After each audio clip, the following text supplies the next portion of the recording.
Is it so it'll be the same?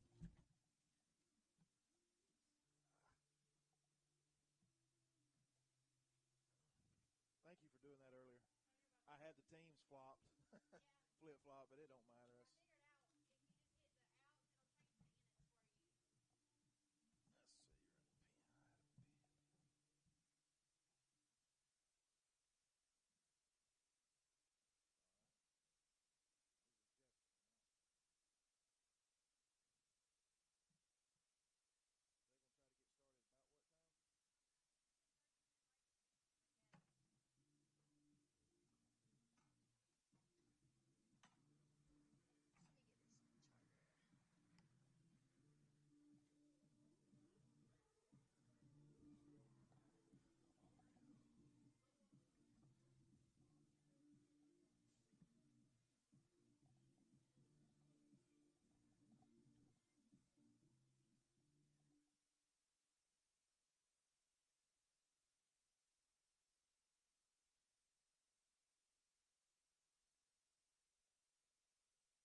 Well, good afternoon, Raider Nation. My name is Brent Johnson, and along with me today is Coach Sky Keck.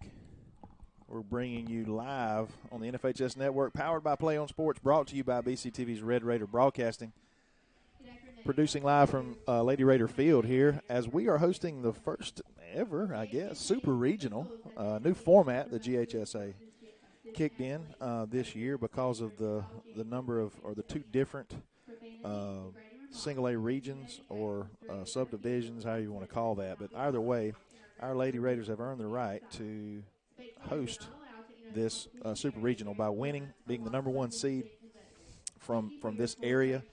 We're hosting a couple teams we'll talk more specifically about. The number 2 seed here, obviously we're number 1. We're hosting a 2 seed Crawford County, number 3 seed Metter, and number 4 seed Jefferson County.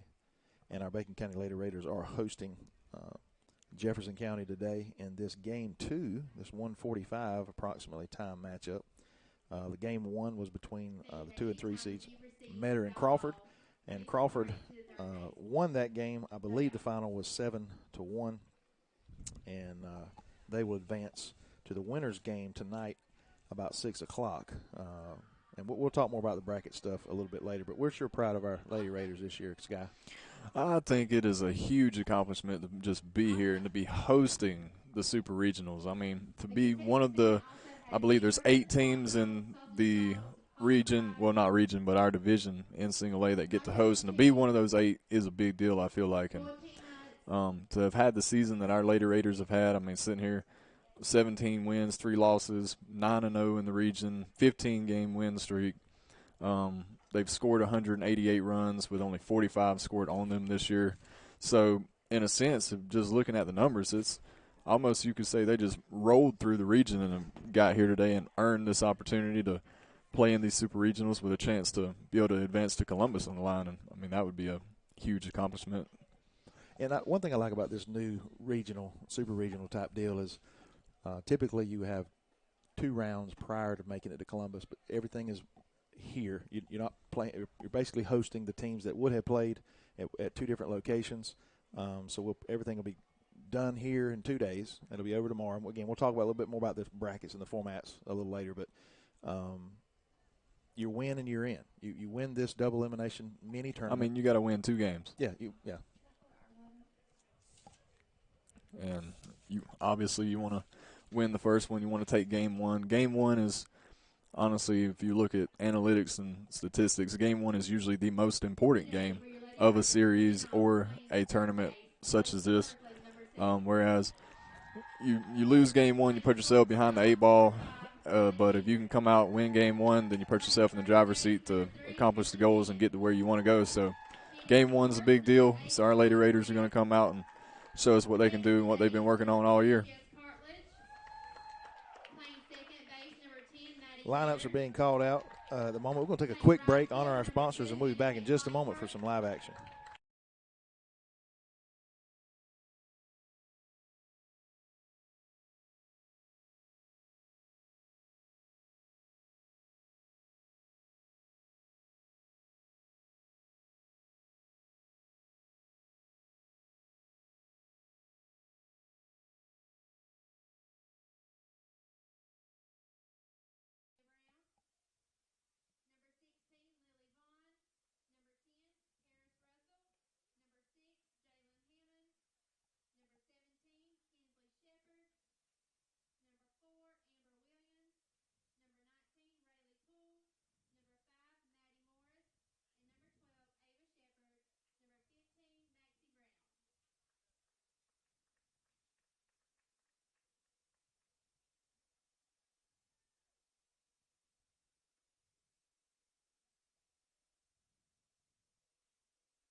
Get out of school.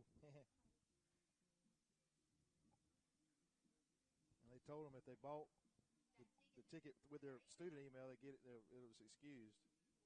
It's pretty good. I think so. It's a pretty good ploy, and they can make some extra money.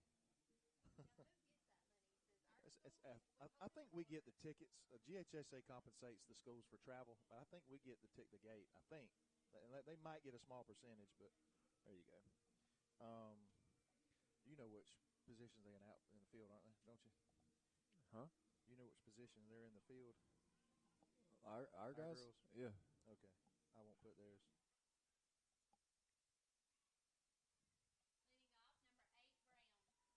I'm good. I got it. All right, here we go, Sky. We're going to lead off with Brown, top of the lineup for Jefferson County.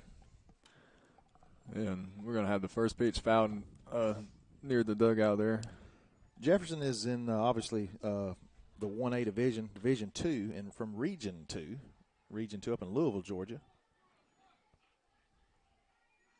And they are the 4 seed from that region. Had a 5-21 record. Tough year for Jefferson, and 2-10 in region play. Oh no! Ball gets between. That ball goes between our third baseman's legs and actually bounces off the bag there. Well, I think she just misplayed there off her glove. I don't know if she's expecting it to hop or whatever the case, but got between her legs there. It's going to be an error there that she'll reach. And I don't know if you'd attribute that to any playoff jitters or such, but the playoffs, it just means more. And if I've always said, if it doesn't make you nervous, then you don't care enough about it. So, well, there should be, and there typically is, a little bit more pressure probably on the Raiders than they are these other teams, because them coming in here, they got nothing to lose. Yeah, I mean, they've got, most of these teams have losing. Well, they do. They all have losing records, and the Raiders have only lost 3 games all year, 15-game winning streak. So crazier things have happened, and that's going to be a ground ball to second base there. That Maddie Metters is going to get to the shortstop to have our first out of the ball game. Number 10, Russell, the third baseman, comes to the plate for Jefferson with 1 out. But, yeah, like you were saying, usually those teams you don't want to play are the teams with, nothing to lose and nothing to prove, whereas you come in as the 1 seed and you have great expectations on you and that pressure, and which that pressure is a privilege. For someone to expect something out of you as a team, obviously you have the ability to accomplish whatever those goals are. And so when all the eyes are on you in these situations, it's not a bad thing.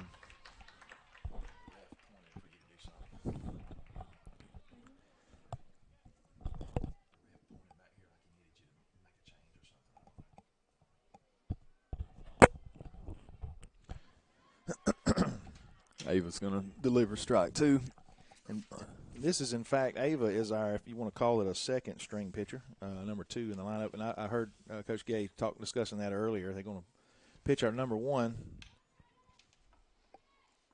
That ball's going to sneak in down the left side there. Talk about a C&I single. I did not think that ball went over the plate because the bag, because it bounced left of the chalk before the bag. I'm not sure. Well, they're peppering that left field line there to start the game off down third baseline, that is. Well, what you don't want to do, Sky, is give a team hope. Yeah, you don't want to give anybody any momentum because in sports, teams, the ones with the momentum, they go on runs, and when a team goes on a run, it's a dangerous situation. Yep. So we're going to have an error there on their shortstop, I believe. Yeah, it was a tough play. Just probably not a good decision there. Should have went to maybe first, and she gathered herself. She was a little bit distracted by the runner coming behind her or near her anyway. And then, irregardless, we got runners at second and third with one out. And this is one of those situations to start off a game, big situation you find yourself in already, and you got to find your way out of it.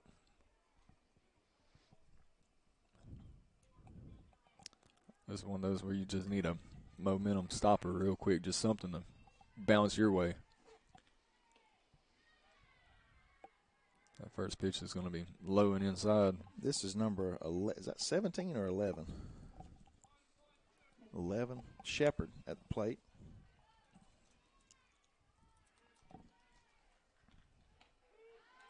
We get a strike called on the outside corner there. Going to even up the count 1-1. Again, if you're just joining us, welcome.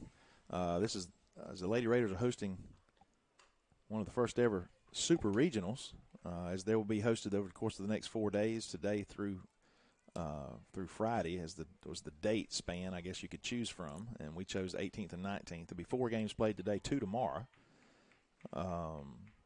and winner takes all. Winner advance, double elimination, and that's going to score another run.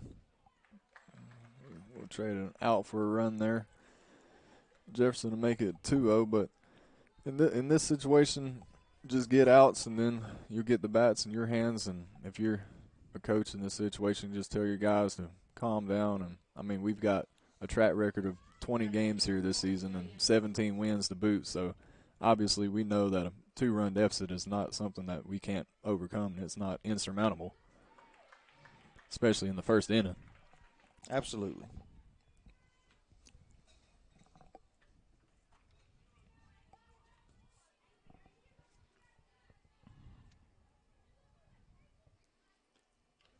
Big cut there by the southpaw. Runner at third. 2 outs, 2 strikes. 1 strike away from getting out of this inning and getting a chance to answer. Again, I think just a little bit of jitters. First couple plays there. Good pitch on that outside corner. She pours it down. I like that strike zone. If he'll hold that the rest of the game. Yeah, that's one of those. It is a pitcher-friendly strike zone.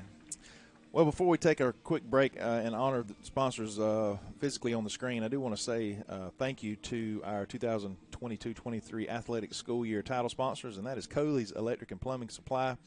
Ms. Lisa Coley, want to thank her for being a huge supporter of all things Red Raider, not just BCTV's Red Raider broadcasting, as well as Family Vision Care. It's Drs. Hutto and Day and Dr. McQuigg, who's still, I think, hanging in there, hadn't quite retired yet. Want to thank them and their friendly staff for sponsoring us once again this year, being a part of our broadcast. And certainly last but not least is Burt CPA, more specifically Mr. Larry Taylor here at the local office here in Alma. They have offices in Nashville and other locations. I would just thank Nashville, Georgia. I want to thank you for, again, joining up with us and being a part of giving us an opportunity to do what we're doing not only today but on Friday nights with football and then basketball coming up and that sort of thing. Helping us raise a little bit of money that helps us to be self-sufficient. I don't have to require any funds from our local school system to help us do what we want to do, and that's just to provide a service. Unfortunately, it is a subscription service. I'll talk more about that later, but but it is a service that we provide for our community that allows for some folks that can't or do not wish to get out an opportunity like those of you that are viewing live at home to do. And we thank you for that. And that took up all our time. So yeah, you just talked through the entire break, so we'll just keep right on rolling here as Alexis Kirkland stands in the bat, our leadoff batter.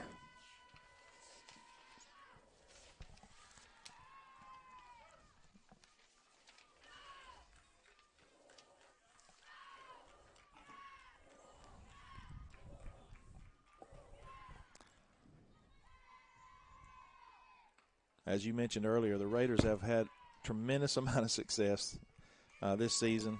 Started off a little slow. We were a little, not concerned, but I guess we were a little concerned as to there's a lot of high expectations this year, especially moving down in the single A division. And we struggled a little bit at the plate and in the field and a little bit all aspects the first 5 or 6 games. But, man, what these girls have done the last 15, they've really put together something pretty unique. I don't know where it stands in history, whether it's softball, baseball, or what other sport, but it's got to be one of the longest winning streaks that Bacon County High School has ever experienced. Oh, yeah, definitely. And those first few games they played, I mean, they played a handful of bigger schools and higher classifications, and, I mean, that's to be expected at that start of the season. I mean, come out of the gate slow, that's not an uncommon thing, and as you go through the season, you don't want to be the same team at the end of the season as you were at the start, and obviously these girls have made the adjustment and got hot, and hopefully they stay hot at the right time. Well, I tell you what was kind of cool to finish the season off. You talked about playing some bigger teams and stuff. They finished the year off. Coach Gay did not back down. As a matter of fact, he had another game that was scheduled from a larger school, Glen Academy, over in Brunswick. They just couldn't get it in because of the weather. But the last game of the season we played was against Lowndes County. That's the largest classification in the state, and that are a solid softball team. We go over there and we win in 8 innings, extra innings, and complete that 15-game win streak, which is pretty cool. Yeah, I mean, 15 wins is a solid season, and to get 15 wins in a row is an even bigger accomplishment. I mean, that just takes a lot of focus and being locked in, and it's easy to slip up on any given day, but 15 up and 15 down is huge. You have to think, you look at a team that's only won a couple games in the year, and you have to think that they probably, one of their weak points, and it sounds like I'm throwing this young lady and their staff under the bus, but you got to think their pitching is a little bit weaker on this particular team. Because softball, it hinges around solid pitching. You don't have to have dominating pitching, but you got to have someone that can throw it over the plate left and right, and then you got to have some defense. Right. I mean, pitching is a big deal. I mean, I heard a story of, Appleton County, for example. Oh, that is a hard shot hit to the third baseman.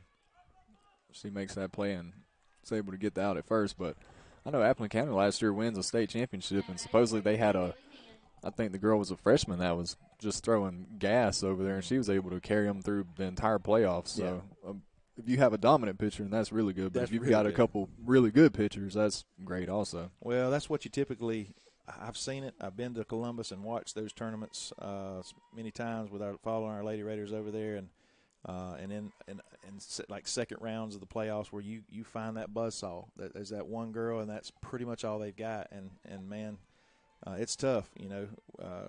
We haven't faced that dominant pitcher this year, unfortunately, from just a normal schedule plus our region. It's going to be a test for our ladies if in fact we do advance through this super regional and get to Columbus. And those dominant pitchers, there's really 3 scenarios. It's either A, they're just off that day and they have a bad game and help you out themselves, or B, you're able to just wear them down and get them out of the game, or 3, you just capitalize on their mistakes and you wait for one and take advantage of it.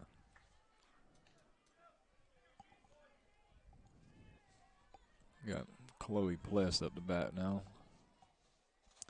Pless is in the 4 spot here. Going to have a snap throw there back behind the runner at third. Yeah, Alexis is at third with 2 outs here in the bottom of the first. And the Lady Raiders trail. Maybe I need to add some scores here. Apologize. It is during the school day. I don't have a production assistant at this time. I'm hoping to have one tonight. It's my planning. I was able to get Coach Keck out of class. He has a co-teacher. Our principal, Ms. Williams, was gracious enough to allow both of us, but him especially, to come down and commentate this game. I know it's a lot better than a silent broadcast, but I wasn't planning on commentating any of the other games that our Lady Raiders weren't in. My idea was for the automated system to broadcast those games. It gave me some trouble this morning in game one. I had to end up coming down and just turning the manual system on. But the automated system's been pretty effective all year, and then today it doesn't. And you usually get a little bit of outside noise, and that's better than just complete silence, I know. Yeah, and Brent's not used to working. Oh, ball is line driving the left field there. That's going to get past the left fielder. We'll score our first run. Chloe is showing off some speed out here. She's going to truck into third base with a triple. It's going to break up that zero. It's going to turn it into a one spot there. Here, again, with 2 outs in the bottom of the first. That is a big hit in a big situation there. But, yeah, as I was saying, Brent's up here. He's not used to working between the hours of 8 and 3:30, so he's waking up still.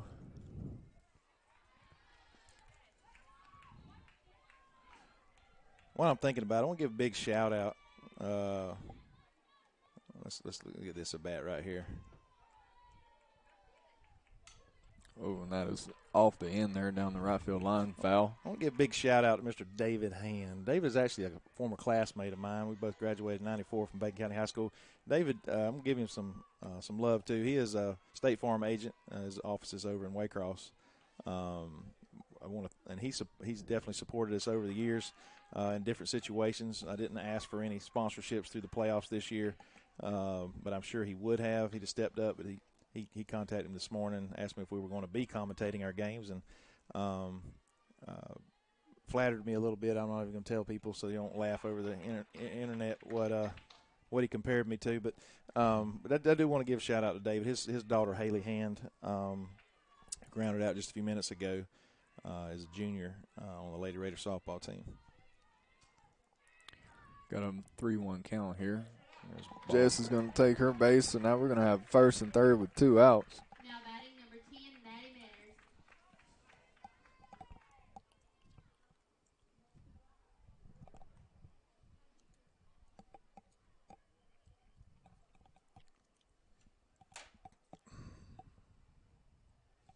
Beautiful day, I tell you what. It's about 64, 65 degrees, sunny, blue skies, and it's not really cold unless you get in the wind, and the wind is starting to die down just a bit, a little more than it was this morning.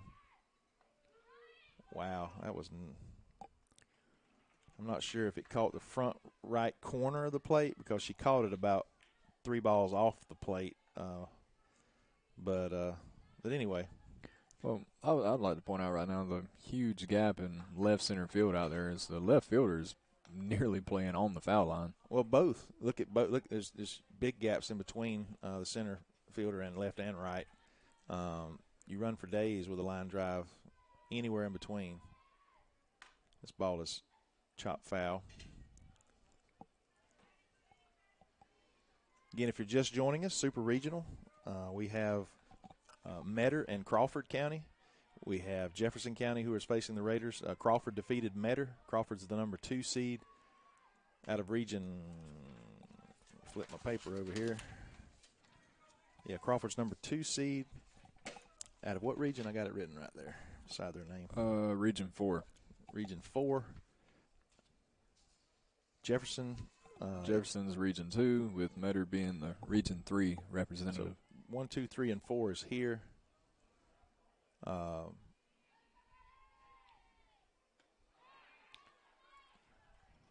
Strikeout is going to end the inning. Raiders are going to trail 2-1 as we head to the top of the second, and we are going to take a quick break. I'll be back in just a moment.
All right, Raider Nation, we're back live, broadcasting on the NFHS Network, powered by Play on Sports, brought to you by BCTV Red Raider Broadcasting. Real quick, I want to make another shout-out to a man that's in the screen right there in the middle right, the red pullover and the sun hat with the photo camera. That is Coach Gavin Vickers, former coach and teacher here at Bacon County High School, retired. I want to thank him for all that he does on his volunteer time. He comes out and takes a ton of pictures, and he just gives them away. He doesn't put his signature on it or anything. He just emails them out to whoever wants them or archives them himself, just because he loves it, and he's just a Red Raider through and through. I want to thank Gavin Vickers for that. We can get a quick out there on a line drive hit to our second baseman. So already this inning is off to a good start for the Lady Raiders. This is Morris coming to the plate, designated player. She chops it.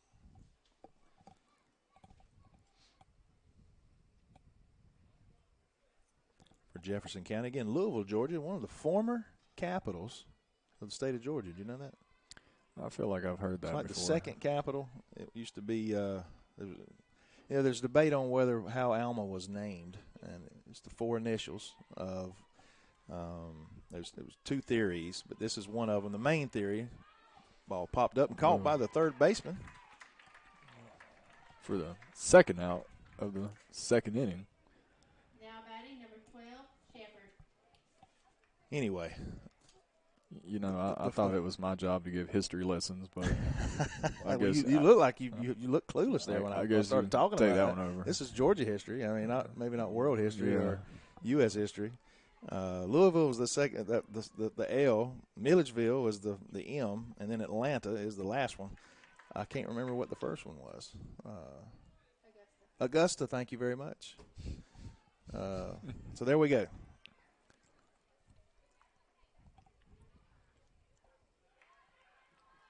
Louisville straight up US 1.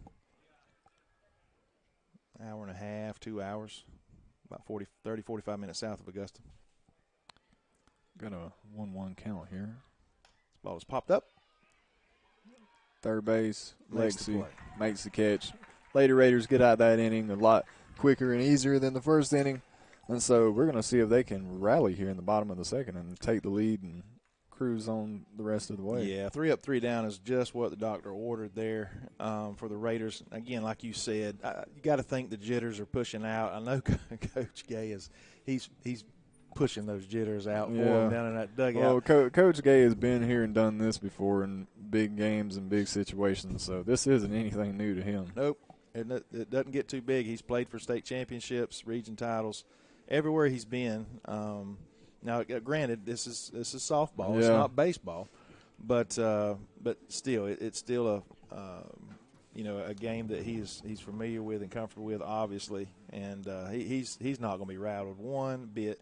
And these girls can lean on that stability that he's going to bring in times like this when you're down 2-1 to a 4 seed that's won 3 games, and that's what'll happen here. And I said earlier about a game of momentum. I mean, I feel like an inning like that certainly tilts the momentum back in your favor and see what you can do with it and capitalize on it.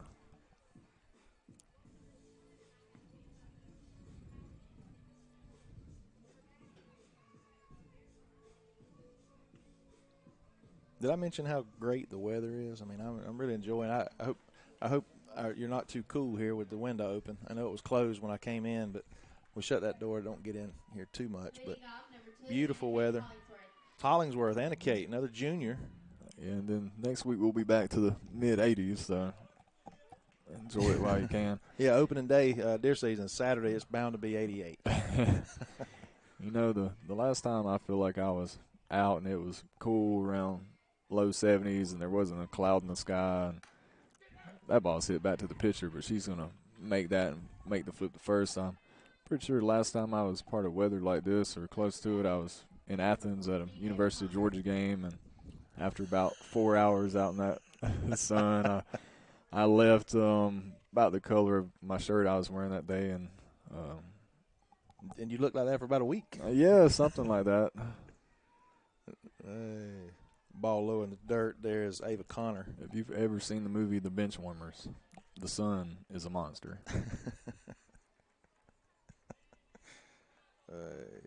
Again, Ava Connor to the plate, first at bat. Here in the, we changed the inning in the bottom of the second.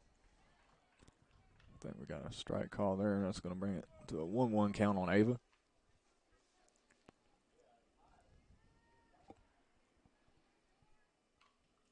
That ball is off the end of the bat. You know, I feel like I've noticed something with this pitcher. She's got a pitch that is, I mean, if I was to compare it to something in baseball, it'd be a slider or a cutter that is just falling away from the right-handed batters to the outside corner. That one there? Yeah. We've made a lot of contact off the end of the bat so far in this game. And it's hard to tell if that pitch is going to be called a strike. And I know he caught a ball off the plate on the right side to a right-handed batter against us earlier. I was a little unsure of, but he caught a strike on the outside part of the plate on a southpaw, one of their batters. So that might be, his widen that part of the zone that he likes to off the plate. It's outside to either batter, whether they're left-handed or right-handed. Again, I don't have a problem with that at all as long as the referee, the umpire, is consistent. Yeah, I feel like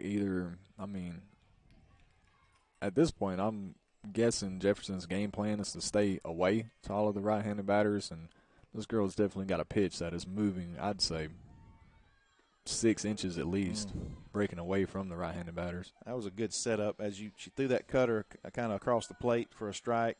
She swung at it and then back inside for a strike on Santana. Ball way outside. Yeah, she has done a good job so far missing barrels, although the pitches to the batters probably starting out where they think they're going to barrel it up, and then as they swing, by the time the ball gets to the bat, it's off the end. There it is. Get down. Did she catch that ball? Either way, it's going to be out. 3 up, 3 down. Wow, for Jefferson. They're going to continue to lead 2-1 as we head to the top of the third.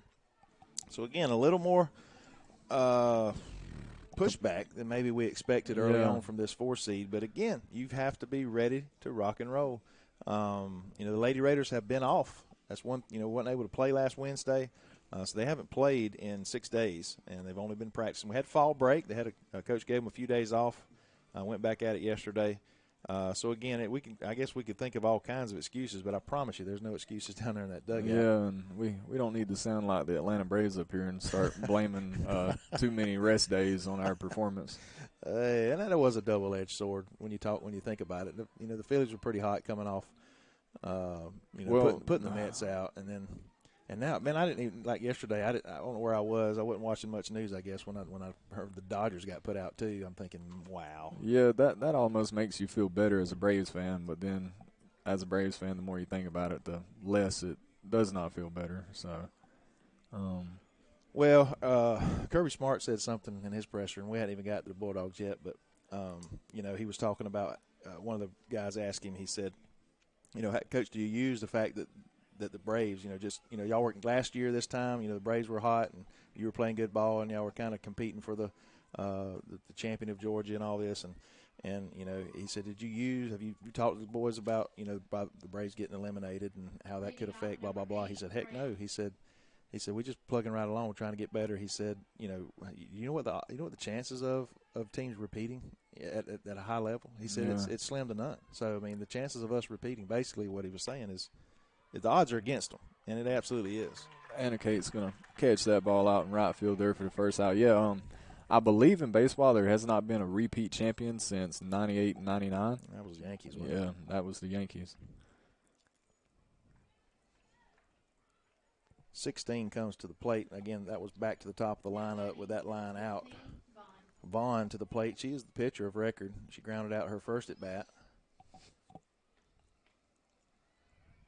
Ball high and inside. They're a good-looking pitch, just a little high in the zone. Yeah, so far Ava's been fine on the mound just the first inning. Had a couple miscues in the field behind her and led to a couple runs. Like 2 errors, and that's the reason they have anything on the board. I want to get our bats going. But you're right. You picked up on something where she's definitely staying off the plate. I don't know if they're going to have to crowd the plate a little more to force her, and make her make some changes, and we adjust again or move further in the box. That's another option. Get way up in the box. And a lot of times you do that with a slower pitcher anyway. Yeah. Just gonna have to be able to get to that outside pitch and reach that outside pitch with the barrel. And we've had a lot of balls come off the end cap and so far. Little chopper. She's going to have to get it there. It's dug out at first base, but she's going to beat it out. It's probably one of them. I got a feeling that ball would have maybe tapered out of bounds if she had given it a few more seconds. But that was a risk reward that you play there. If it hadn't, I mean, she's going to be safe anyway, kind of thing. That situation, that's one of them you got to make the quick decision to go with it. Either you're going to let it roll or you're going to pick it up and try to make the play. Well, your instincts is typically to do what she just did. Try to make a play. They have an infield hit there for Vaughn. And Russell's to the plate, and she had reached on an error again in that. She's a third baseman.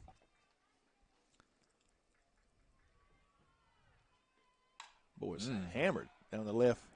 And we're that ball is going to rattle up against the fence. Yeah, we were in trouble as we were playing in. I don't think anybody including.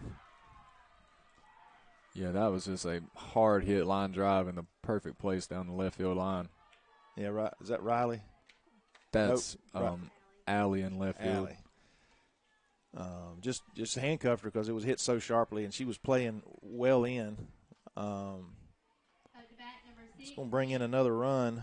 Yeah, that's going to make it 3-1 for Jefferson here in the third inning. But in all honesty, that's probably the first hard hit ball they've had of the game so far, and they've got 3 runs on the board. Definitely.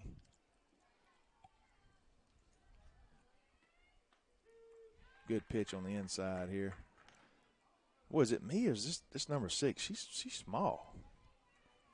I know their catcher looked really small.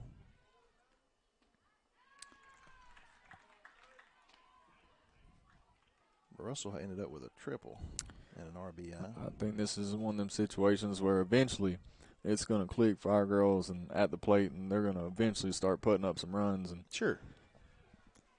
And this is Hammond. I want to give these young ladies as much credit as possible, get their name out there on this broadcast. Hammond is shortstop, and she reached on an error her first at bat.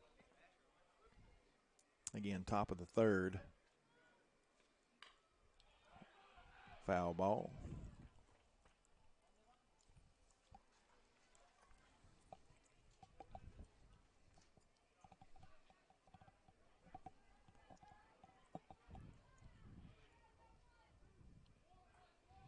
Got a 1-2 count here with 1 out in the top of the third inning.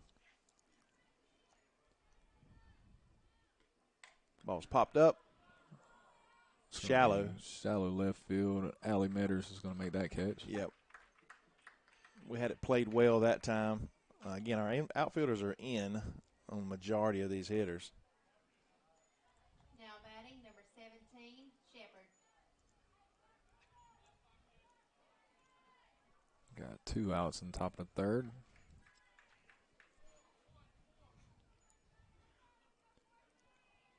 See if we can get out of this inning without giving up that runner at third. It would be huge. That ball's going to be foul at the plate. Breast Cancer Awareness Month, October. We see the referees, if you hadn't noticed, might be a little difficult from the distance, but they are wearing pink shirts. It's kind of cool. We do have 3 umpires in the GHSA state playoffs.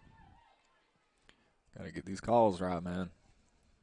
I don't know if umpires and referees and officials in general have. And Riley Andrews is going to make a leaping crab at shortstop, literally off the tip of her glove. Talk about saving a run. Yeah, that is a big play. Big momentum. That's the momentum swinger there. These girls can get excited about that, and hopefully, again, I know you're in a spot here, Coach Gay, using some psychology in there. You don't want to be too tough on them too early, and you can use something like that to motivate them to get out here and score some runs. But we are going to take a break this time, and we're going to be back in just a moment.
back here in the bottom of the third inning with Alexis Kirkland, top of the lineup, leading off and starting this third inning with the Lady Raiders trailing by 2 here to Jefferson County. And we need a spark here in this third inning to put some runs on the board and take the lead and get this game in our control.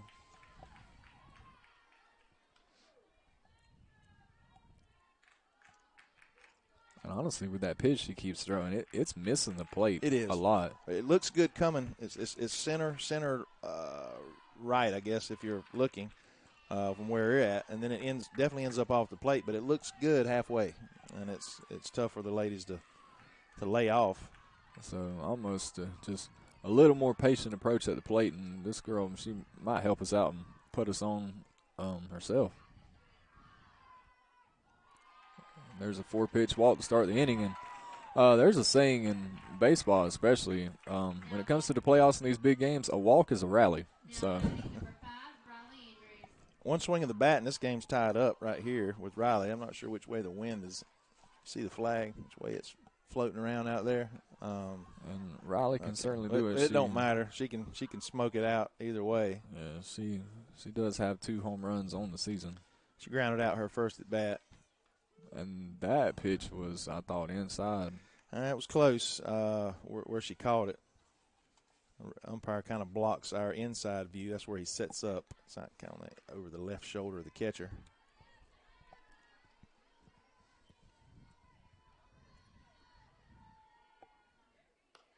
There's a high and outside pitch.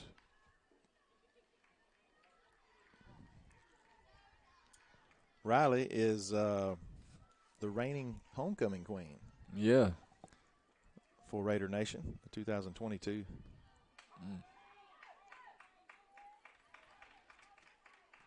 Now, what I know in baseball, you sometimes you can be called for interference. And I know Riley inadvertently kind of stepped in front of the plate. I know she didn't do it deliberately, but I guess it's a judgment call by the umpire, and maybe she had a chance to. The batter either, if they're over the plate, it has to be due to just a natural move in their swing, or they have to, if they're trying to move and get out of the way, then they have to make an attempt. I mean, they can't just fall over the plate and stand there. Well, the reason she fell over is it was a pretty good pitch. It was a changeup, and she was, and that's going to be a strikeout.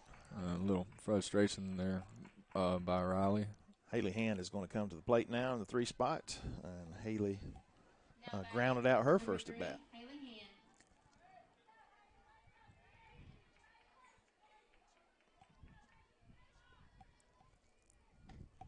That pitch is outside.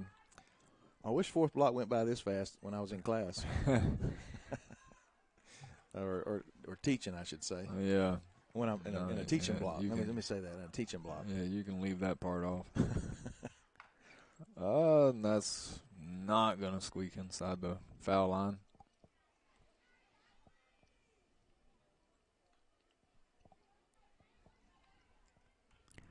It is still early in the game, though. I mean, we're not even halfway through the game yet. So it's not like we're pressed to have to score right now. But you do want to put some runs on the board. As Haley's going to pop that one up to the pitcher. That's going to be the 2nd out of the inning. And this is the part where you don't want frustration to set in and get in your head. And, you know, obviously they know they could be playing better, and they are fully capable of doing so right now. And it's just not going their way, but they just have to rely on what's got them here. And that's staying focused.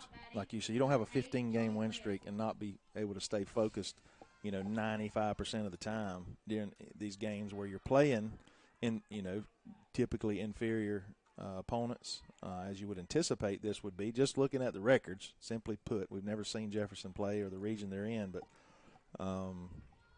but again, it's just we got to get back to playing Lady Raider softball. And continually, I feel like just if you wait this pitcher out, I mean, that pitch that she's throwing away from right-handed batters is missing the plate, and then she's starting to miss low in the dirt here a few times this inning also. There's that pitch. It's going to miss wide.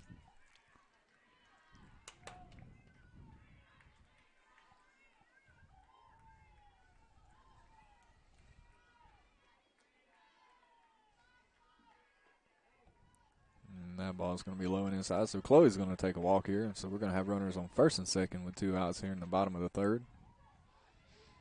So 2 walks in 1 inning, you definitely want to take advantage of this. Anytime the pitcher helps you out, you want to make them pay.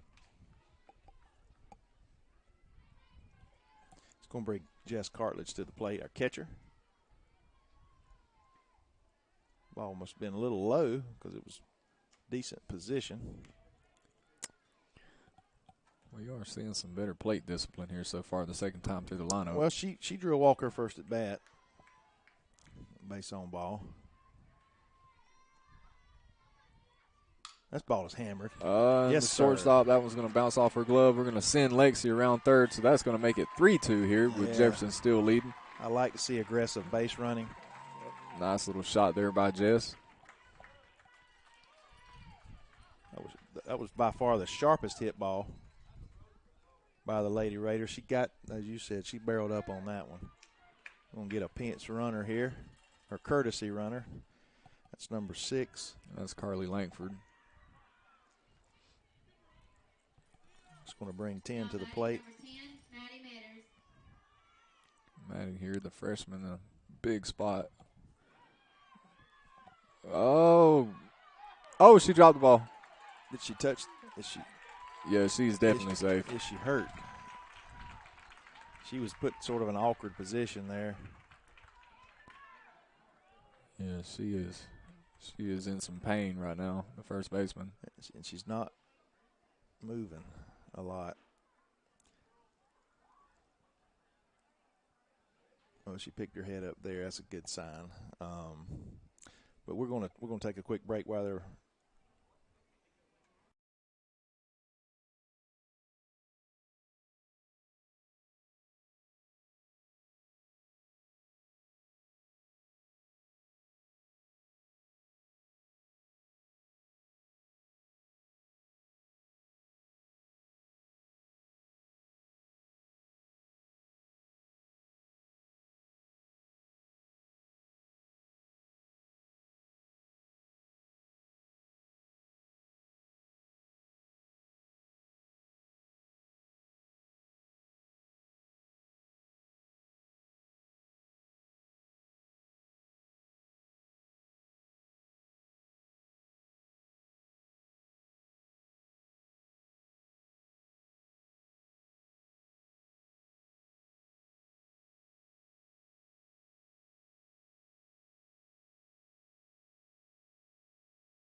Test. Okay, we're back, and I was testing the audio here.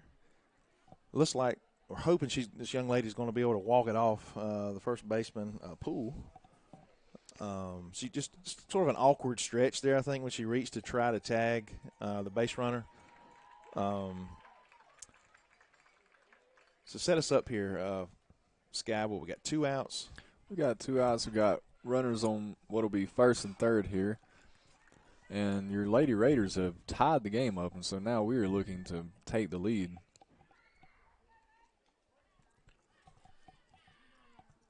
Hollingsworth to the plate. Batting number 2, Anna Kate Hollingsworth. She grounded out her first at bat. I think she swung at the first pitch. That ball's going to be high and outside. We're going to take second base there.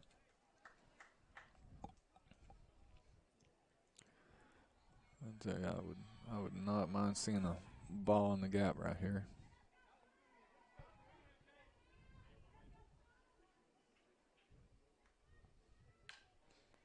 That ball is grounded short. Oh, and she boots it. We got 1 run in. Oh, and she throws it away. We're going to end up getting 2 runs out of this with Anna Kate ended up at second base on the play.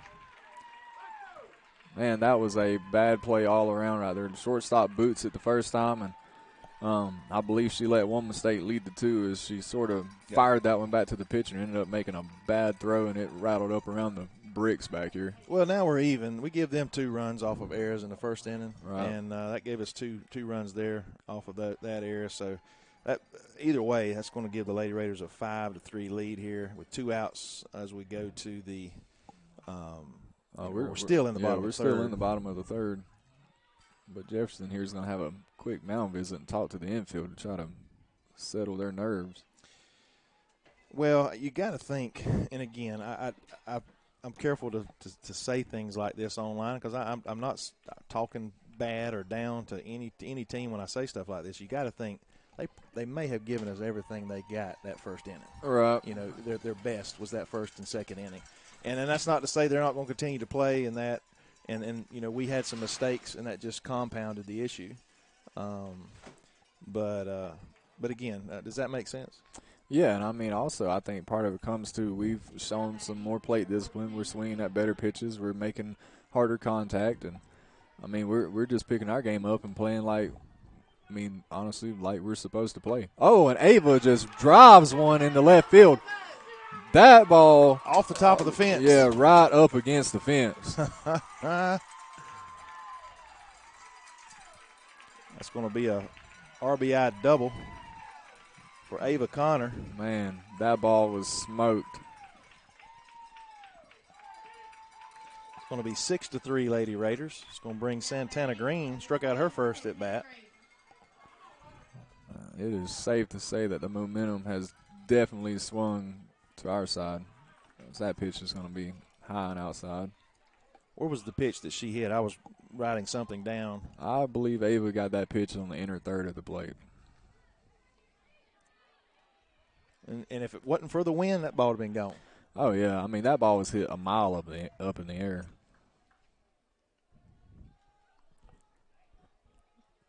Because it just about come straight down and hit just like the top third of the fence.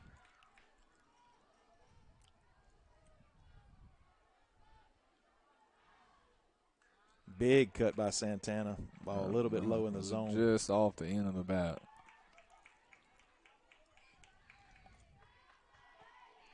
Again, Raiders have scored 5 runs here in the bottom of the third. And 4 runs with 2 outs. This ball is going to be popped up. I think it's right over the first baseman. She's not going to make that catch. So Santana here get another swing.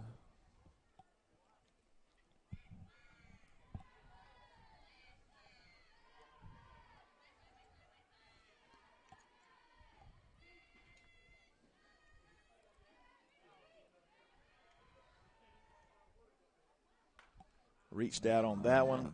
Ball's going to be trouble. Another pitch hit off the end of the bat, and Santana's just going to be able to reach first base on that infield hit. That small little miscue there by the second baseman. Well, that ball had a ton of spin on it. That ball came directly off the cap. Just like that, we've batted around and reached the top of the lineup yet again with Alexis Kirkland, our leadoff batter, back up to the plate. And she has technically no at-bats, and that ball gets far enough away for Santana to advance. And she has 2 walks, 2 base on balls. I'd like to see a 2 RBI hit. Yeah, just hit it where they ain't.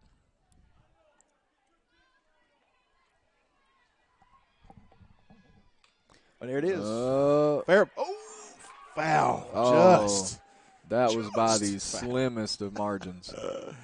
Man, I'm talking literally a ball.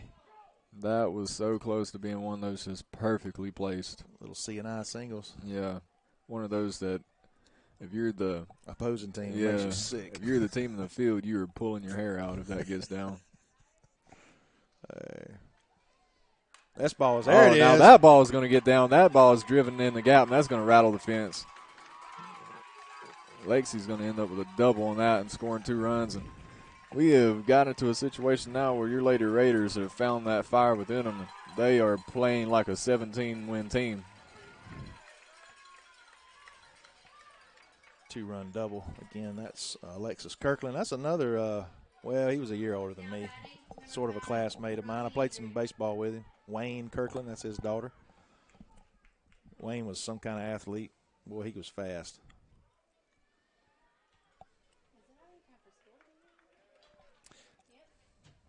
They're taking a break on the mound here. I don't think – nope, it's like that didn't take long. I was going to take a quick break, but stay with it.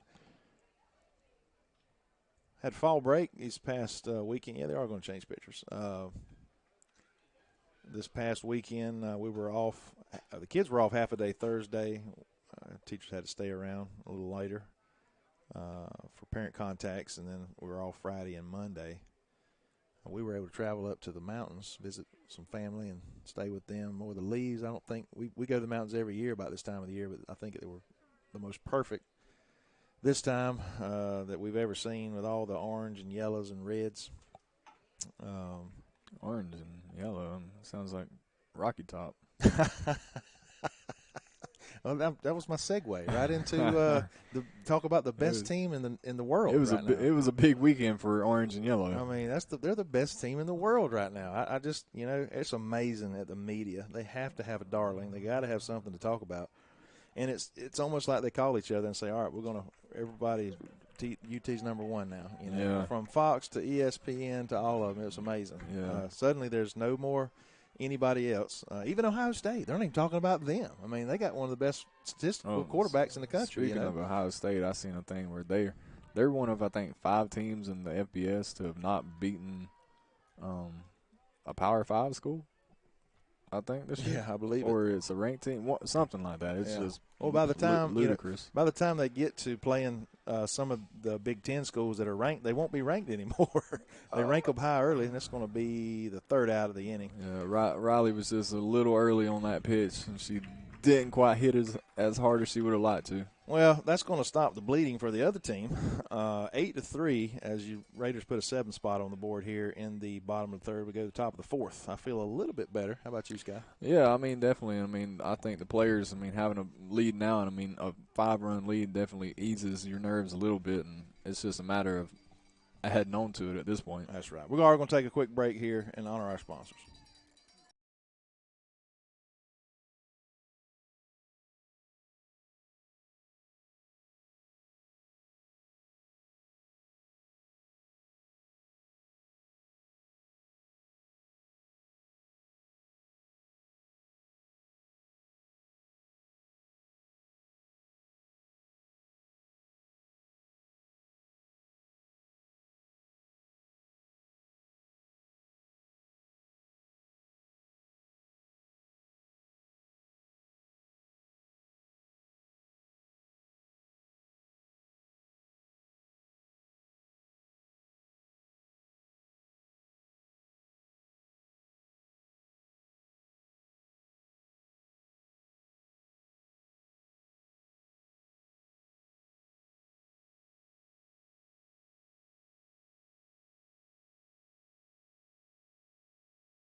All right, here we go. Top of the fourth. Raiders now lead 8-3.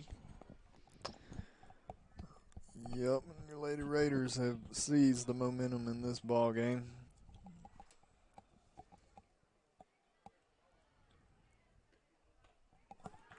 But there's still plenty of game left here. That's true. Williams to the plate, the center fielder. She struck out her first at bat.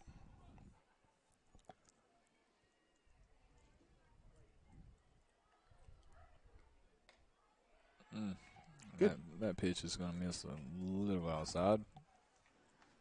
Bringing the count to 1-2.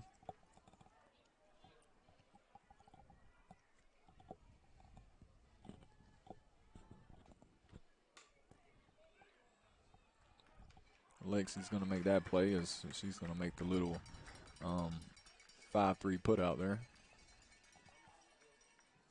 It's going to bring Poole to the plate, the first baseman. She lined out her first at bat. Number 19, Poole. And again, she's the first baseman that was a little shaken up earlier Looks like she's all right, and that's good.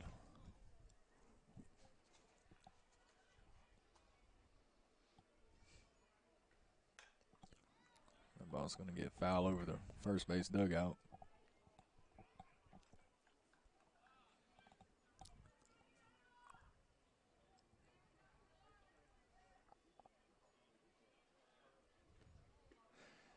I'd like to give a shout out to my friend, Mr. Sean Giddens, who is a loyal subscriber and watches on the NFHS network when he can't be present.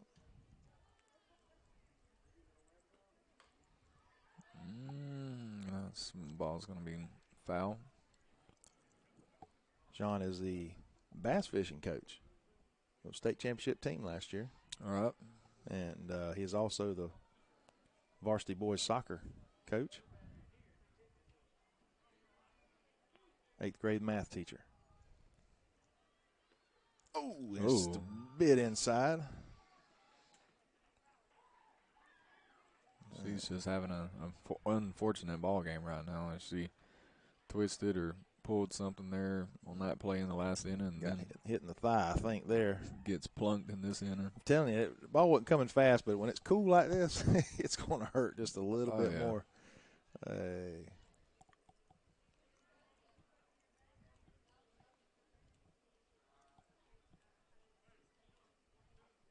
Good crowd out here. It's kind of hard to see who's who. You would think there's the majority of this is Bacon County fans, but again, when you got 3 other schools here.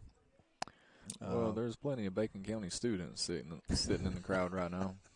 Yeah, the administration kind of made a deal with them, they would have to check out of school with parent permission, but if they bought tickets through the GoFan with their student account, student email, they'll be given an excused absence, what you call that, activity absence, as participating in a school function, which is all good and well.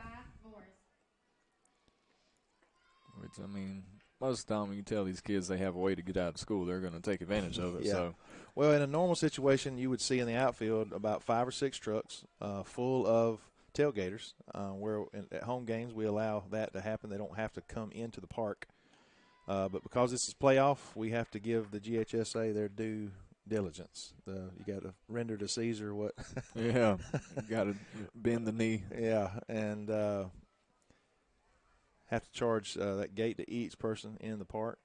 And anyway, that's part of it. But just judging by the cars, we're parking folks in the grass area behind the tennis courts. There's a pretty good crowd out there. Crowd of cars. Buses are coming in for pickup. That bell will ring at 3:09. Then we'll see a few more folks kind of come over. Yeah, I'm sure there's a lot of staff that will be attending the late game this afternoon, and possibly even more students and people getting off work. And so hopefully this crowd files out a little more for this afternoon. There's going to be a game in between. The 2 losing teams from game 1, which would be Metter, and the loser of this game will play 30 minutes following this game. It's set at 4 o'clock. But that's probably going to be pushed back a little bit. And then the 2 winners of game 1 and 2 will play after that, somewhere around 6:30 probably.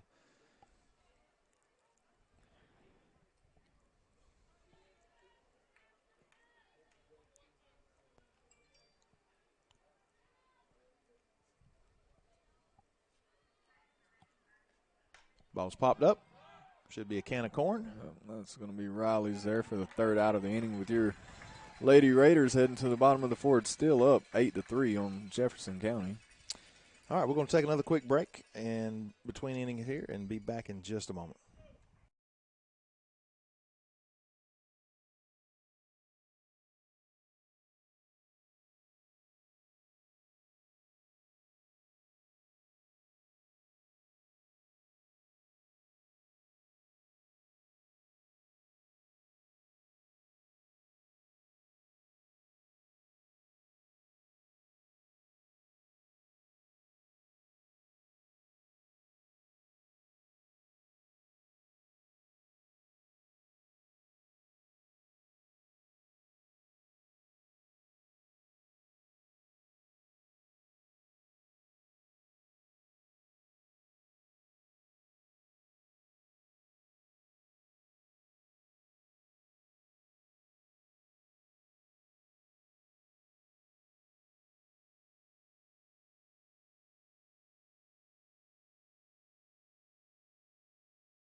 Back here in the bottom of the fourth with says Haley hand up the bat. Ball is smoked down that left field line. Just got through it a little quickly. Haley grounded out and popped out her first two at bats.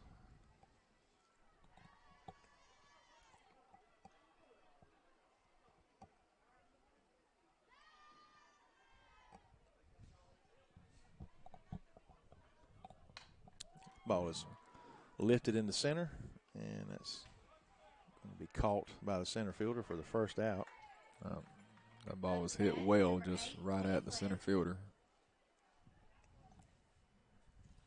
That's going to bring Chloe Pless to the plate. She has a triple and a walk. That ball's going to be low and outside.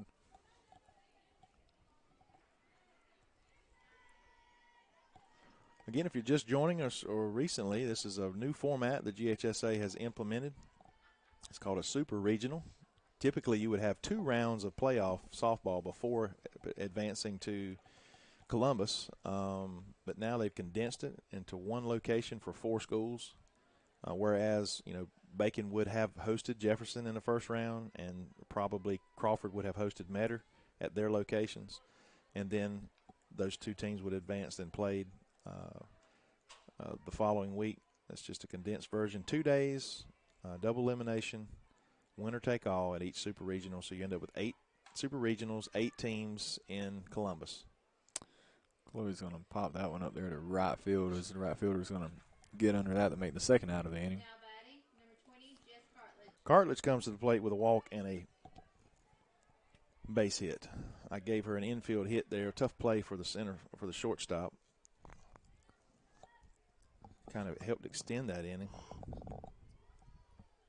Ball is hammered past the shortstop. No doubt about that being a hit. That is the definition of a line drive back up the middle there. I teach, Jess, I think you do too. No, I did last year. Did last year? Teacher this semester. She's a very hard-working student.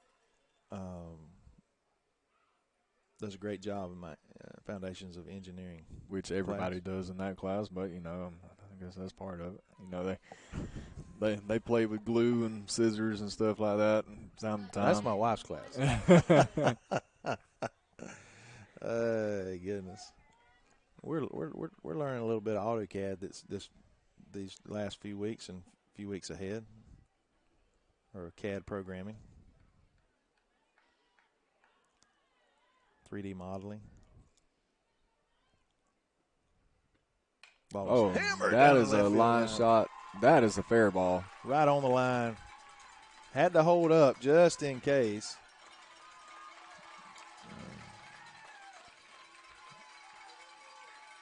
I'm really not sure why she held up, because it wasn't going to be caught. It was just a matter if it was going to be foul or not. So, but she did.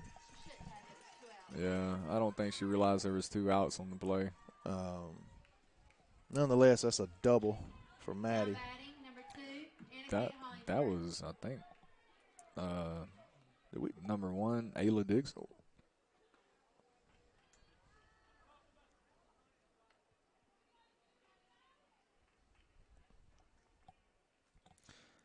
So who was that just got that double?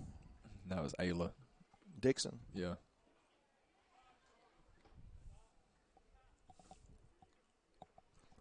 And we have Anna Kate at the plate. Yes. Yes. Then Maddie's going to come back out to run for Ayla at second base.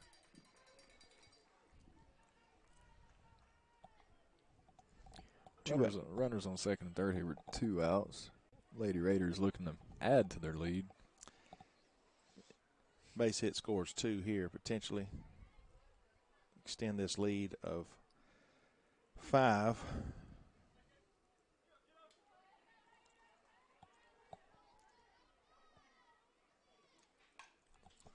This could be. And the second baseman is able to make that play in time to get Jefferson out of the inning. So, Lady Raiders ahead at the top of the 5th, still up 8-3 over Jefferson County. And we're going to take another quick break and be back here in just a moment.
All right, we're back here in the top of the fifth inning, 8-3. Seems like the Raiders have settled in with a fairly comfortable lead here as we start off a little slow. Actually down the first inning, if you're just joining us, 3-1 at one point. Yeah, they're more so starting to play their game.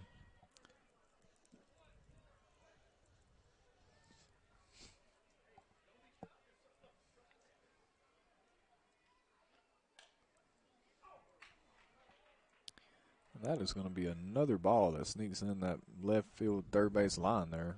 I'm talking sneaked in. They have just. Was that number? What number's that young lady on first wearing? Is that more number 5? I believe it's a single digit, but I can't make out what it is. Number 8. So she was the leadoff back at the top. Number 16, Vaughn.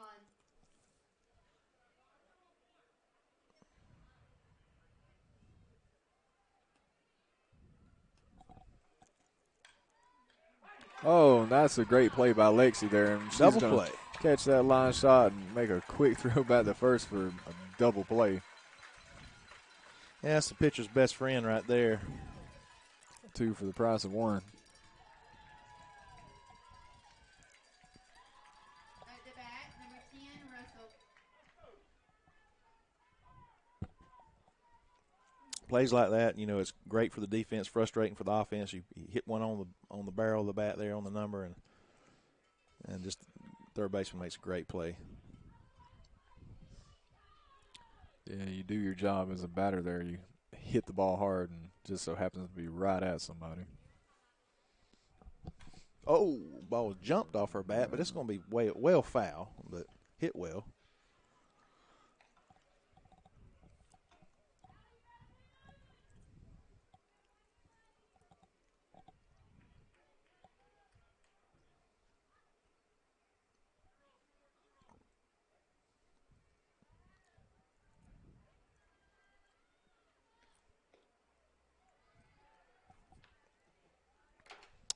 Got a 1-1 count here with 2 outs in the top of the 5th.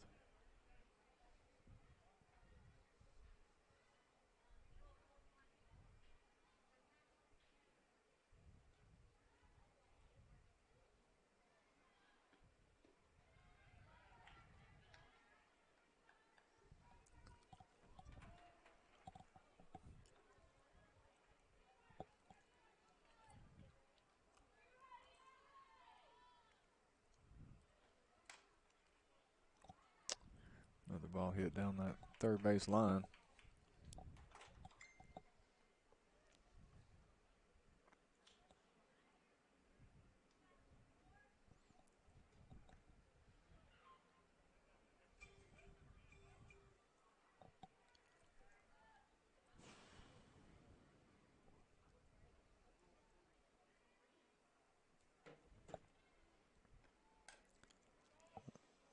Foul off of herself.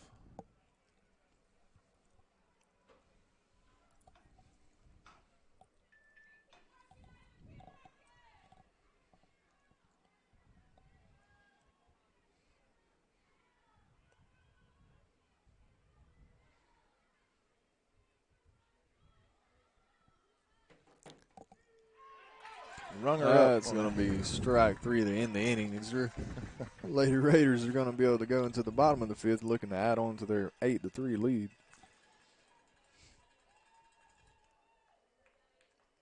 Yeah, we've had a lot going on, it seems like, these last couple weeks at the school. And I feel like we got a lot going on the next couple weeks. Yeah. This semester has really, really flown by, and it's weird because it seems like I say that every year. The days sometimes seem long, but the weeks just churn out. It's you start Monday, next thing you know, it's Friday. Right. I'm sure you've seen it a few times. I mean, with you being in year 68 of your tenure at Bacon County High School. I would say I wish, but no. Yeah, I don't know. You'd think it would seem longer when I'm counting. You can get to a point where you can kind of count the years you got left before you can retire. Get less than 10. You got 7. I got about 7.5, 7. I don't know, something like 7 years, 2 months, 3 days, and 4 hours. Yeah, 37 seconds. And 36, 35. It's flying by. Football season's flown by. You know, we're gonna get an extra game this year.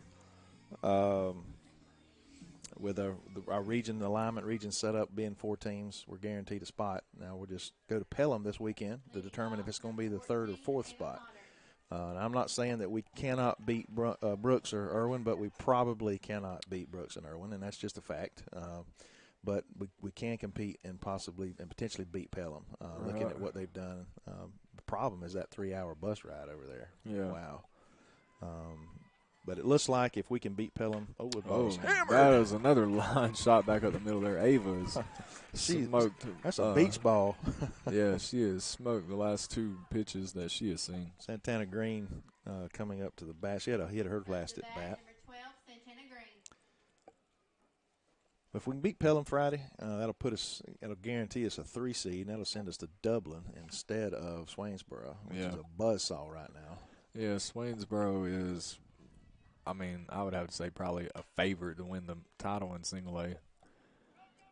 Oh, we're going to, yeah, okay. So, all right, so we've got a lot of action going on here. We've got a ground ball to third base that ends up being a throw that nearly pulled the first baseman off the bag, but she keeps her foot on the bag for 1 out. Then got a runner going to third, and the first baseman just made a bad throw over the third baseman's head.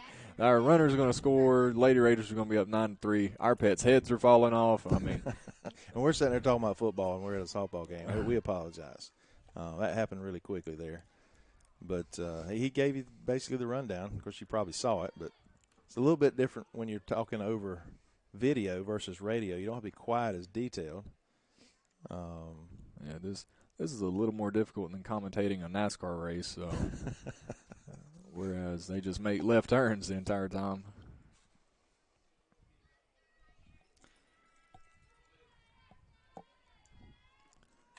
So that ball is going to be lifted up. Could be the trouble. air. Oh, the center fielder would get there to make that play. And I didn't get to call her name. Who was that? That was Alexis Kirkland. So we were back to the top of the lineup there. Yeah. Yeah.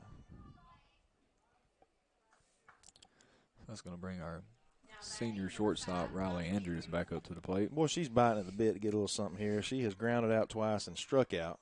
So if they will just throw her something anywhere near the plate, I got a feeling she's going to hit it hard. I mean, it would not be a bad idea for her to park one beyond that outfield fence out there. That was the one. She may not get one any better than that. If she does, I think she's going to make the pitcher pay. That ball's going to be in the dirt.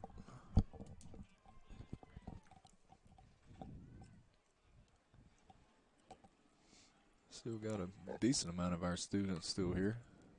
Riley's going to foul that one down the third base line.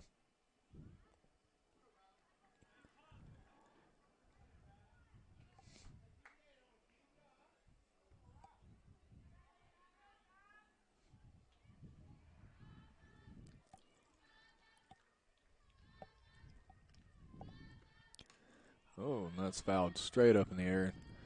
Catcher couldn't find it in time. She couldn't find it quickly. And when she looked, first time she looked up, I think she looked right into the sun. Yeah. That didn't help.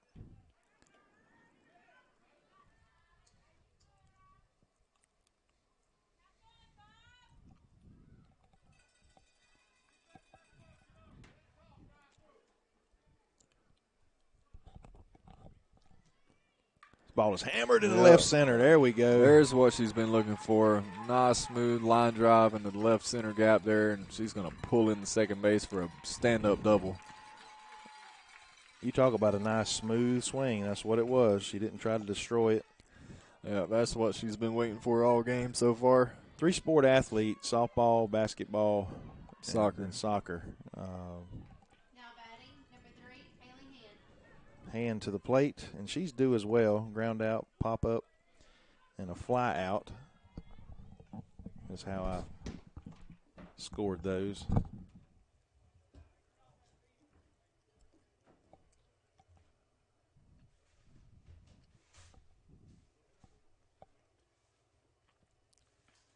Ball low.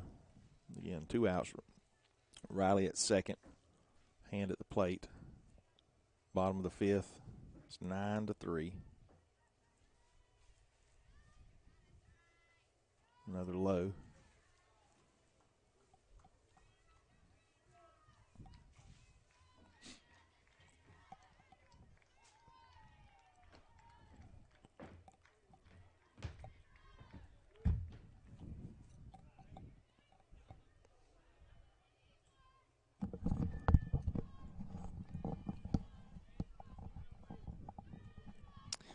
I want to say I just heard someone in the stands tell Haley that she is due, and I believe she is also, but she's going to take her bag this at bat.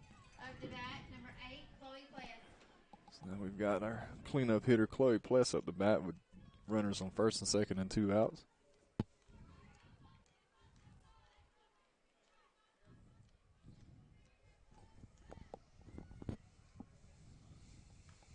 And that ball's going to miss outside.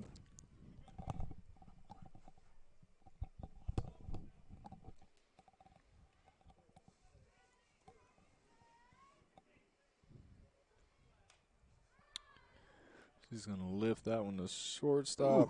Ooh. I feel like that ball almost bounced out of her glove. Almost squeezed out. We're going to take another quick break in between innings, and we'll be back in just a moment on the NFHS Network.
Might help if I come off the commercial so folks at home can see and hear what's going on. Yeah, that'd probably be a great idea. Ball is hit sharply to the shortstop. Riley just couldn't quite handle that one.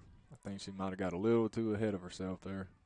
Thinking about that unassisted double play, maybe? Yeah, that was perfect opportunity for one of those.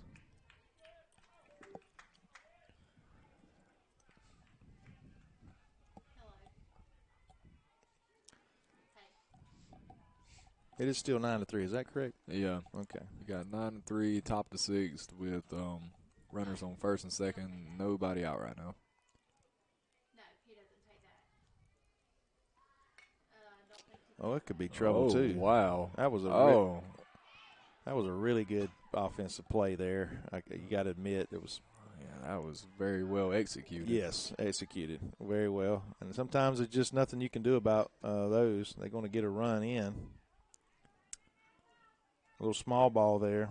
Yeah.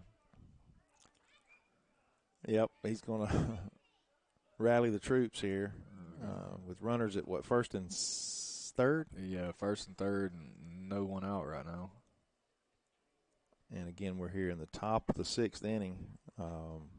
Following this game, the loser of this game will play 30 minutes following this game against Crawford County.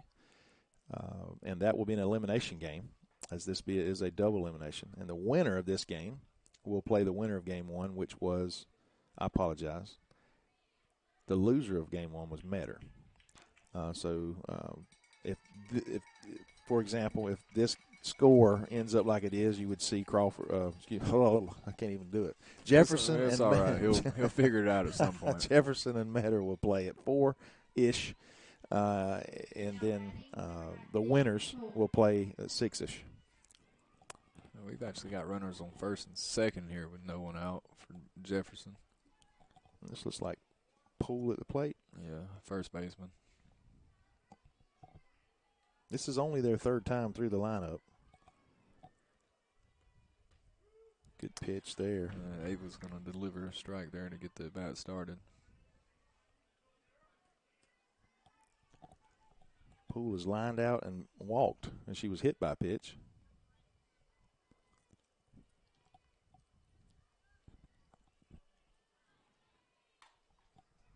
Well, it's going to be foul down the right field line. Wow, that was close too. Yeah.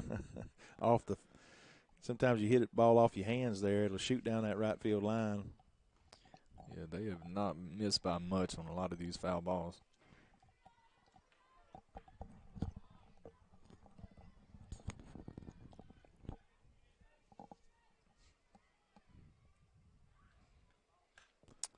That's going to be fouled back towards us.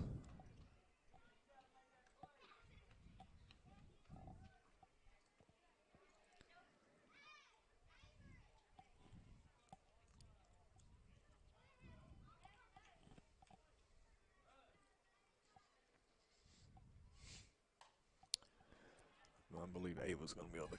Yep. Ava's going to catch that little pop up there for the first out of the inning. Up the bat, number 5,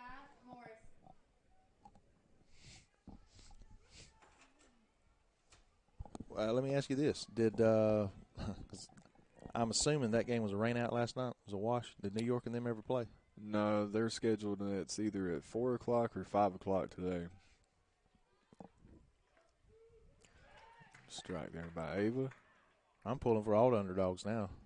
Well, who are you going to pull between the Padres and Phillies? Does it matter really much? No. If Bryce Harper wasn't on the Phillies, I'd be pulling for them, no doubt. I am. Baseball season is over as far as I'm concerned. Because the Braves are out. I'm definitely pulling against the Yankees. Foul ball there.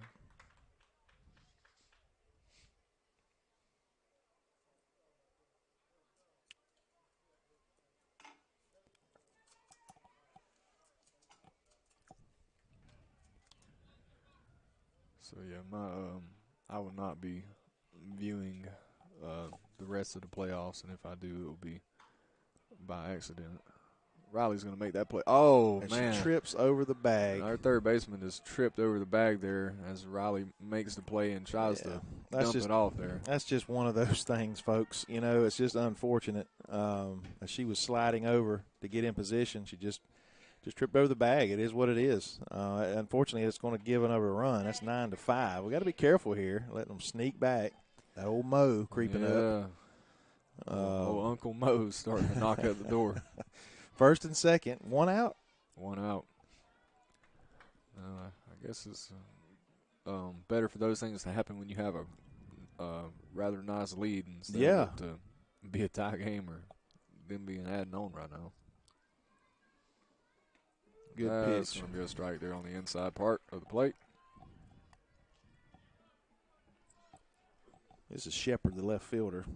She popped out and grounded out her first two at bats. We need a ground ball right up the middle here to Riley. Oh, how about a pop up? Pop up. Oh. Got to be talking to her. Been tough for her to get back to. That ball did not get very high off the ground. Regardless, we've got a 0-2 count here with one out. Yeah, I need a good pitch on that outside corner to finish this young lady off.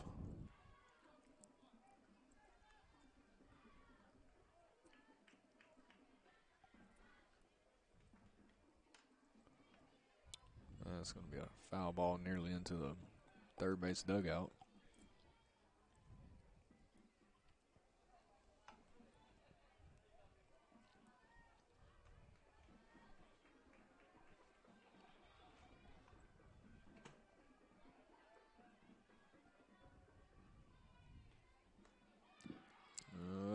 That's going to be a little high. Hear the band firing it up over there. Their practice and their practice field there right behind the school.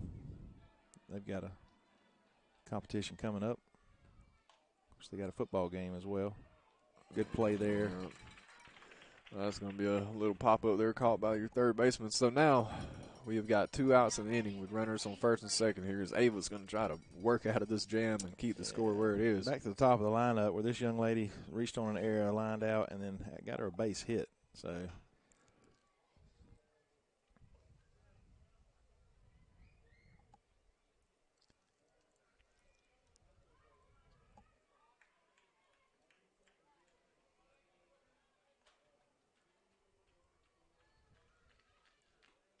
good pitch, that inside corner.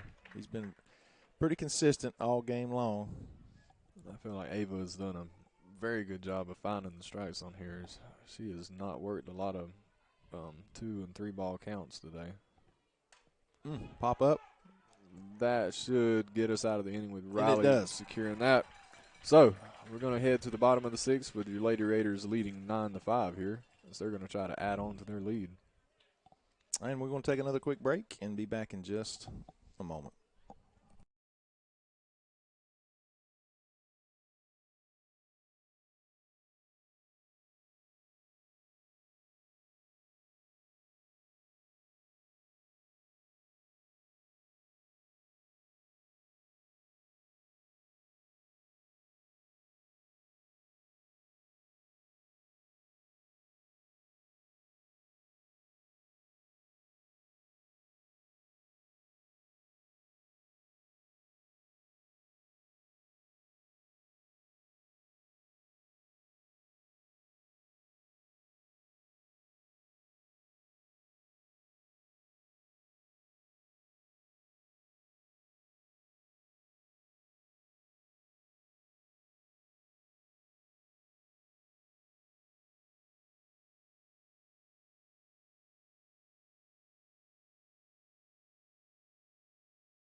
All right, so back here in the bottom of the sixth with Jess Cartledge at the bat, who's hit two just smoke shows her last two at bats.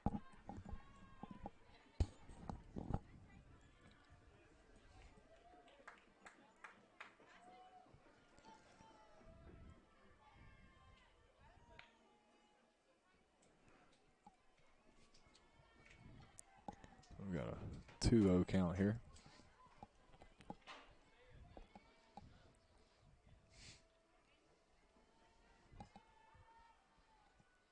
Hammered. Oh, Left center. yeah, This could be trouble. She just hit that ball very well. Oh, Over the and fence. Jess Cartledge has just went yard. Woo, is that her first for the year? I believe so. Let's check That these is stats right here to be sure. awesome. Home runny. Yes, that is indeed Jess Cartledge's first home And run that was this season. Folks, that was a poke, and the wind was blowing dead into the ball's face. Well, I mean, that's the third ball in a row that she's absolutely roped. So, and luckily for her, there's plenty of people standing out there in left field to pick that one up for her. That is awesome. Great kid. Great play. I'm pretty sure that is her first career home run. And I mean, she's only a sophomore. Yeah. But 3 for 3. She had it with a walk. This ball is chopped. gonna be hit. Be Oh, close. and shortstop's not going to be able to make the throw as Maddie's going to beat that out. But, yeah, I would go as far to say as possibly the 3 hardest hit balls of the game all belong to Jess. I mean, I'm just going out on a limb saying Yeah, that, I would but agree.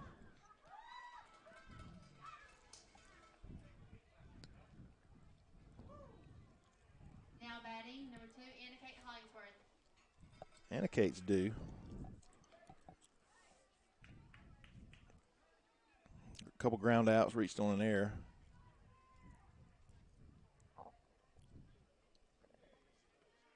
There it is. Yeah, Base see hit. that. Oh! Oh, yep, right past the second baseman's glove there. Thought she snagged it for a second. 14, Ava Connor. But that's a base hit for Hollingsworth. Another former classmate of mine. Her dad, Sean. Her mother teaches over at the primary school. Let's see, Jess's dad just went out there and retrieved Jess's home run ball from our athletic director. Ava's going to poke that one in the right field, but Trouble. Oh, what a play. Are you kidding me? He's going to reach out and have that one fall in her glove. Up to bat, 12, Santana Green. Hey. So Green comes to the plate. Let's see if we can attach another run or two here. Let's see if we can just keep adding on Is here. that one out? Yeah, one out. Ooh.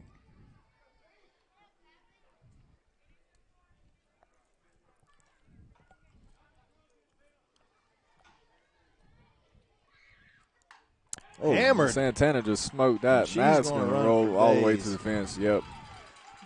Santana might end up at third on this, and she will. Stand up. That's going to bring 2 more runs in for the Lady Raiders.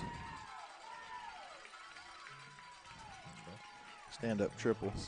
They've began to find their stroke here in the past couple innings. Well, the ball isn't. I don't think it's not whipping as much as it was. No, it's not turning over. Yeah. It's just too much of the plate being exposed. Jefferson's going to come out and have a little mail meeting right here. We'll be back to the top of the lineup with Kirkland, and this will be her 5th at bat in 6 innings, and I had failed to hit the bottom of the 6th, so that's where we're at.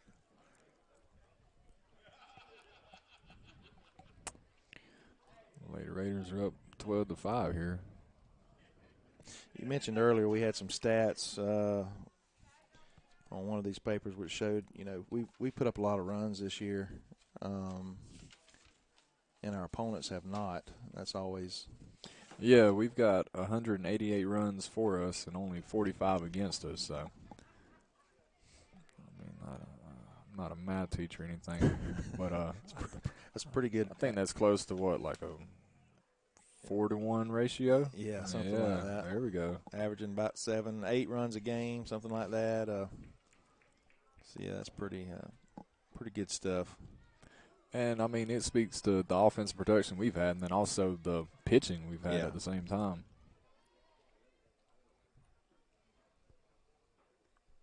This ball is slapped. Again, that's that outside. again, not able to be quite patient enough there. They're, not quite getting the barrel to it. ball was well outside, a little high. Number 5, Raleigh Andrews. We've just missed the barrel on a few at-bats, and then the at-bats where we have found the barrel, they have been shots.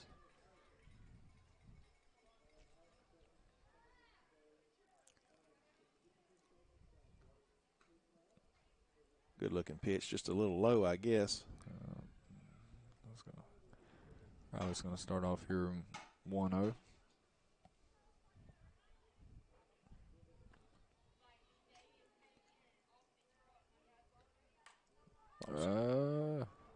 Ball's carrying.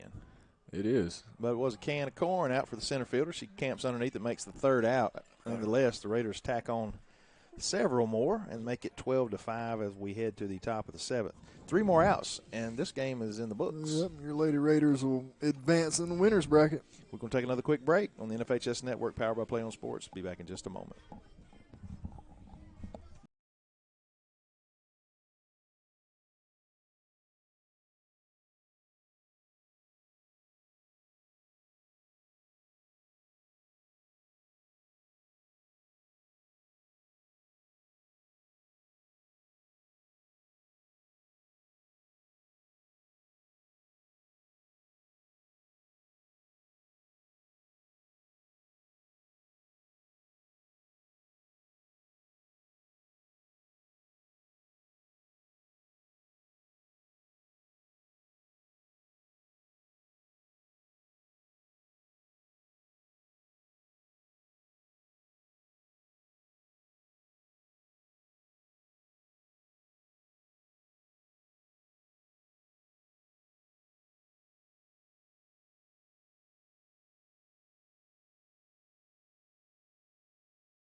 Number 16, Vaughn. Vaughn to the plate. Hopefully a 3-up, 3-down inning for the Lady Raiders. They'll have a couple-hour break if we can put this one behind us before the fourth game of the day. 3 outs away from closing out game 1. And oh my gosh! We have another ball that bounces off the third base bag, and Riley's going to pick that up and throw her out at second base. So she got a little too greedy there. Yep. And again, a tough play. The third baseman, the sole reason she missed that was because she was trying to be fundamentally sound by moving her feet and getting in front of the ball. It's probably one she should have crossed over and caught or attempted to make that play. But Riley with a nice play, like you just said, they just got a little greedy. Well, they're in desperate mode. They got to generate some runs here and quickly. They're trying to force something to happen here. But I don't think Riley's arm is exactly the one you want to try to test in any circumstances. Oh, yeah. Quick shout-out. I got a text. Mr. Gregory Turner, he teaches science here in the high school. He is watching online at the moment, and he just said that he thinks that you need to commentate some NASCAR. I don't know if you knew this. He's got him and some of his buddies have an online NASCAR challenge thing, and he just said, hey, you need to do some commentating for them. Oh, yeah. Going 3 wide down turn 6 or whatever it is. He's making a left turn. You're never going to guess this, but he just made another left turn.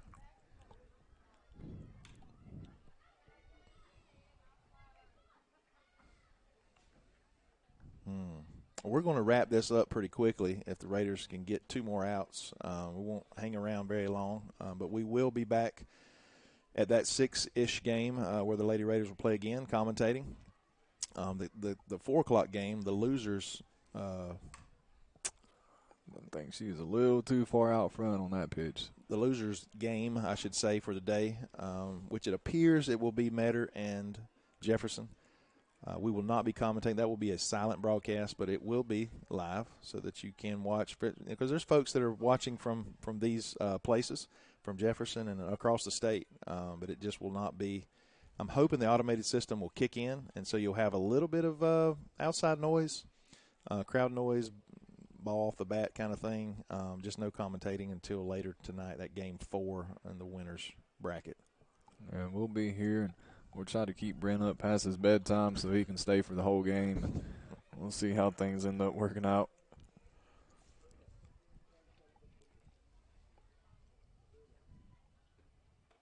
Oh, strike 3 called on the inside part of the plate there, and we are going to be 1 out away from taking game 1. Now batting number 6, Hammond.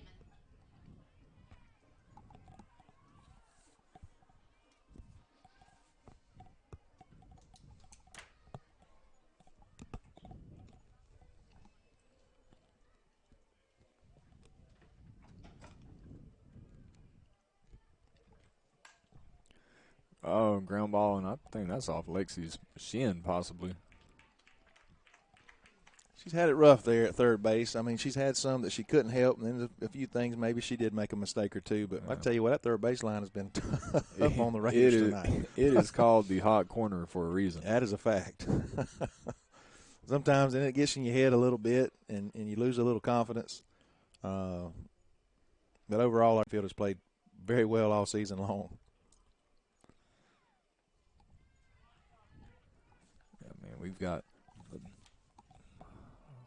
believe, we've got the defensive stats in front of us.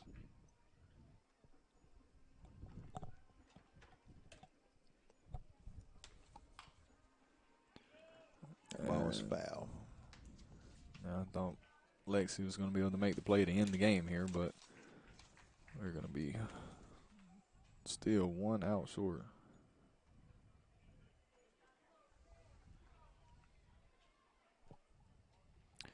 One count.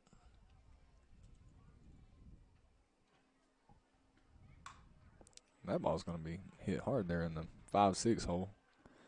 So Jefferson's still sticking around here, trying to mount a 7-run rally to tie it up here in the top of the 7th.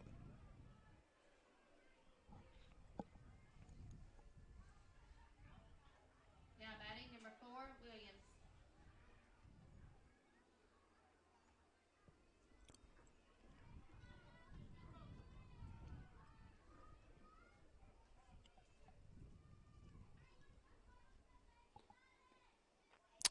Good look at pitch. Yeah, she's going to just miss the outside corner there.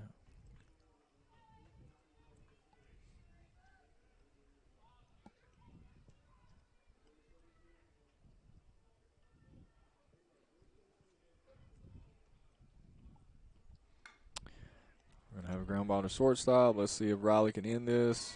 Oh, they're going to call her safe at first base. But But that's going to be out at home. That's going to end the game. that's going to be their second base running mistake of the inning. And usually those mistakes on the bases cost you. And that will bring a close to game 1 here with your Lady Raiders getting the victory 12-5 over Jefferson County.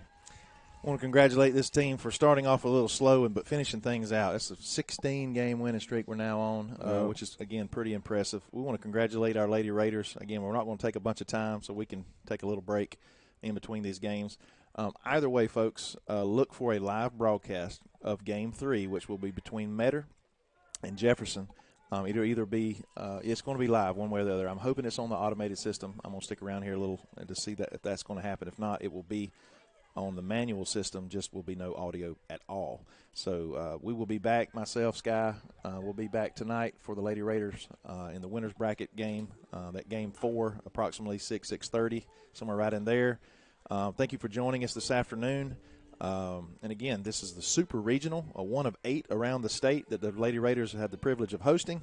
Winner takes all, double elimination, but the winner advances to Columbus next week for the state championship tournament, if that's what you want to call it. So, again, on behalf of myself, Brent Johnson, Coach Sky Keck, we want to thank you for joining us on the NFHS Network, powered by Play on Sports, but brought to you most importantly by BCTV Red Raider Broadcasting. I want to thank again audibly Burt CPA, Family Vision Care, and Coley Electric and Plumbing Supply for all of their title sponsorship support.